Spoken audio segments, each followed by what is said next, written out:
لا يكلف الله نفسا إلا وسعها لها ما كسبت وعليها ما اكتسبت.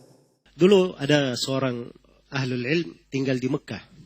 Orang ini suatu hari menemukan sebuah barang. Begitu dia buka barangnya, ternyata isinya adalah berlian yang sangat mahal sekali. Kalung begitu, dari berlian, dari mutiara sangat mahal sekali. Ya, hukum syar'i untuk barang temuan di Mekah, hukumnya orang yang mengambilnya itu hanya mengambil untuk dia umumkan. Maka syekh ini ketika mendapatkan barang itu, dia pun menyimpannya. Begitu dia akan umumkan, sudah ada orang yang mengumumkan kehilangan barang. Iya.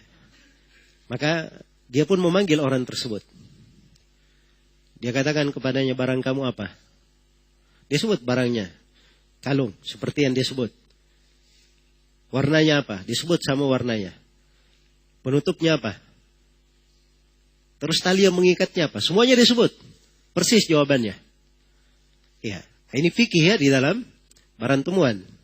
Akhirnya setelah barang ini semuanya dia sudah sebutkan memang betul miliknya, diberikan. Ya, ini memang barang kamu. Maka orang ini gembira sekali. Ya, karena ini barang mahal yang dia punya. Ya. Dan yang paling ininya lagi istimewanya, ini barang adalah hadiah untuk putri dia. Maka dia ingin memberi hadiah untuk syekh ini. Kata beliau, tidak boleh, saya tidak mengambil hadiah di sini. Ya, dia tidak mau mengambil sama sekali. Akhirnya waktu bergulir, syekh ini keluar di suatu keperluan, menyeberangi lautan. Terjadi musibah yang menimpa kapal beliau. Ya, akhirnya tenggelam kapalnya, terdampar beliau di sebuah pulau. Terdampar di sebuah pulau. Di pulau ini, di situ dilihat pengaruh dari ilmu. Di pulau ini dia dapati anak-anak di masjid tidak pandai membaca Al-Quran. Maka dia pun gembira dengan hal tersebut. Dia duduk mengajari manusia apa? Bacaan Al-Quran. Sampai penduduk pulau ini pandai membaca Al-Quran. Pandai membaca Al-Quran. Ini keadaan manusia seperti itu. Iya. Dari masa dahulu. Penghormatan mereka terhadap ilmu sangat apa? Sangat baik, dan semangat mereka belajar juga bagus. Ya, dan sama saja. Kalau dia berada dimanapun, dapat pulau misalnya, anak-anak dapat membaca Al-Quran. Dia mulai dari situ, diajari orang-orang baca Al-Quran. Maka senang manusia diajari hal yang bagus. Ya.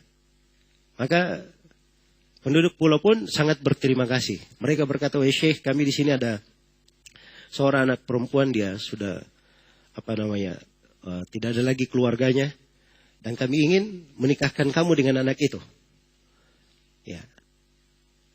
Ringkas ceritanya, akhirnya dia menikah dengan anak perempuan tersebut. Ya.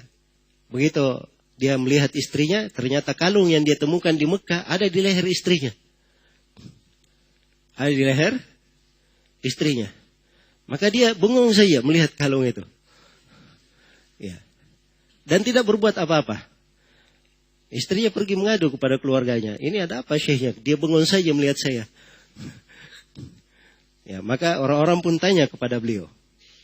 Maka beliau menjawab, ini kalung yang dulu saya ketemukan di mana? Di Mekah. Dia ceritakan kisahnya. Penduduk pulau pun gempar mereka. Ya, histeris, takbir sana sini. Dia yang balik menjadi heran, ada apa? Ya. Kata penduduk pulau, subhanallah, ayah anak perempuan ini, dulu ketika dia balik dari Mekah, dia bercerita kisah ini. Dan dia berkata, saya temukan di sana ada seorang luar biasa amanahnya. Dan saya berdoa kepada Allah di jalan, semoga Allah menikahkan dia dengan putriku. Ya. Subhanallah. Dan terjadi hal tersebut. Dan ini kisah yang ma'ruf, disebutkan di buku-buku biografi, cuma saya lupa nama